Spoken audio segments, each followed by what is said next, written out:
Hi folks, we're back and this is Cutting Through the Matrix. We would try to make sense of this big, seemingly confused agenda. It's not confused at all.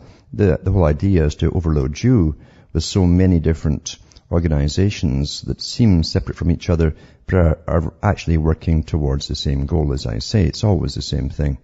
And they obviously do have a central head at the top guiding it all, keeping it all coordinated. In fact, there are foundations out there that do nothing else but that, coordinating all the other foundations and NGOs across the world and talking to governments too, with their private meetings, which they're allowed to have.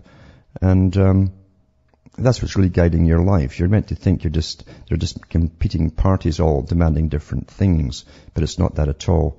The outcome will be a very controlled, scientifically controlled society worldwide.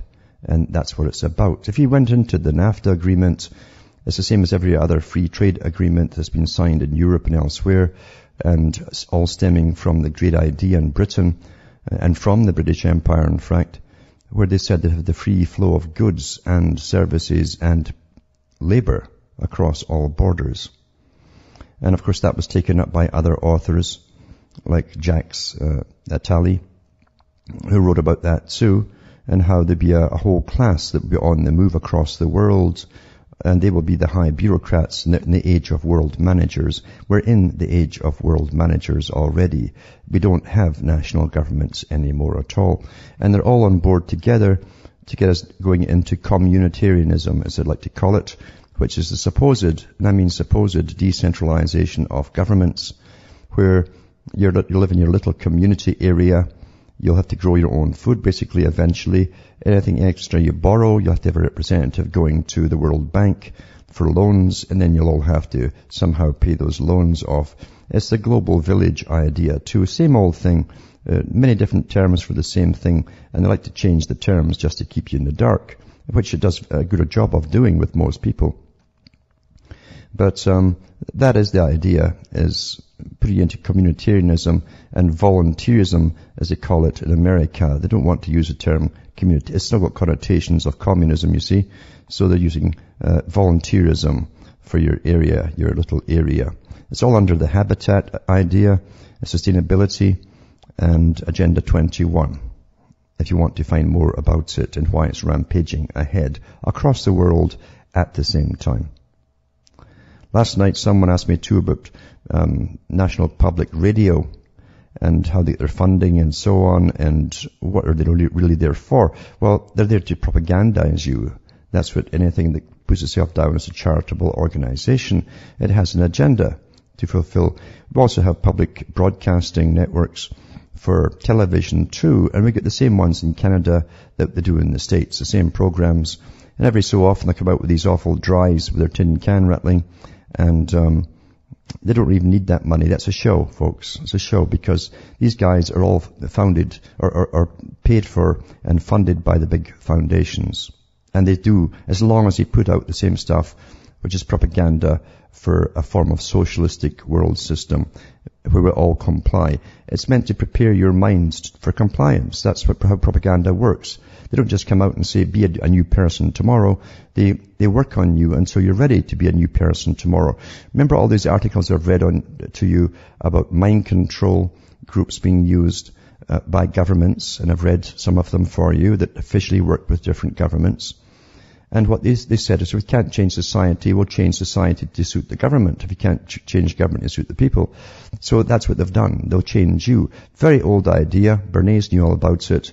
And even, as I say, Gramsci and others knew about it long, long before Bernays came along. Very old understanding of the science of the manipulation of the mind of billions of people. It's been a very old science, obviously, kept by all governments of all kinds for thousands of years. And National Public Radio, as I say, is really supported by big foundations. I'll put up a bunch of them tonight. So it's only a handful, really, but out of the hundreds that fund them, with incredible amounts of money, by the way. And it says here, at the top, you've got John D. and Catherine MacArthur Foundation. They've been on the go since 1897 to 1978. Money from insurance and Florida real estate. the foundation fathered by son John R. MacArthur, the Pew Charitable Trusts, and the Pew Charitable Trust started by the sons and daughters of Joseph N. Pew, founder of Sunoco Oil, that's the oil company, for many years founded primarily, initially, they were into conservative organizations because they worked both sides of it. Now they're all liberal. The Annenberg Foundation, major funder of education and media programs, also established the Annenberg School for Communication and Journalism. That's to make sure they put out all the left-wingers out there that really are all socialists for world governments and so on. There's no sides really. It's all going towards the same system. Because you put the information that's downloaded into you become that information. It works on you. Just like a virus in a computer. It works on you, prepares you for the next step. And you say, well, I guess it had to go this way. What else could they do? And, Walter H. Annenberg, publisher Nixon appointed as diplomat to the UK, where he was made honorary Knight of the Order of the British Empire, friend to Ronald Reagan, Prince Charles, Margaret Thatcher, and so on, and he created a TV guide. He also is part of the Annenberg Foundation. And of course, the Bill and Melinda Gates Foundation. See, you gotta understand, these people don't come up by being self-made men. There's an order out there that picks you up, tells you what you're going to do and what you'll be. And you can stand in the limelight as a front man and take all the glory. And it's essential with Bill Gates, of course, they had to get one main system in across the whole world. It's far easier to monitor one system than a whole bunch of a variety of systems for the security agencies to make sure everything is formulated along the same track together and monitored and so on. That's what you've got the computer for. So, and once you get to a certain stage and all these billions have accumulated, the agreement is you have to donate X amount of bucks back into the group that basically pulled you up, like Neo getting pulled up off the pool of water once he was reborn.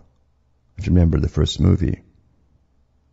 You're to kick the money back, and that's why they do it. Not because they're charitable people, they're anything but charitable people. The Ford Foundation, which I think now is run by the Rockefeller Group as well, same board of directors,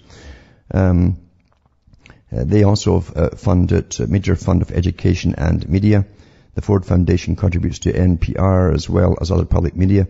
Over the past 55 years, the foundation alone has invested more than $448 million in global public media.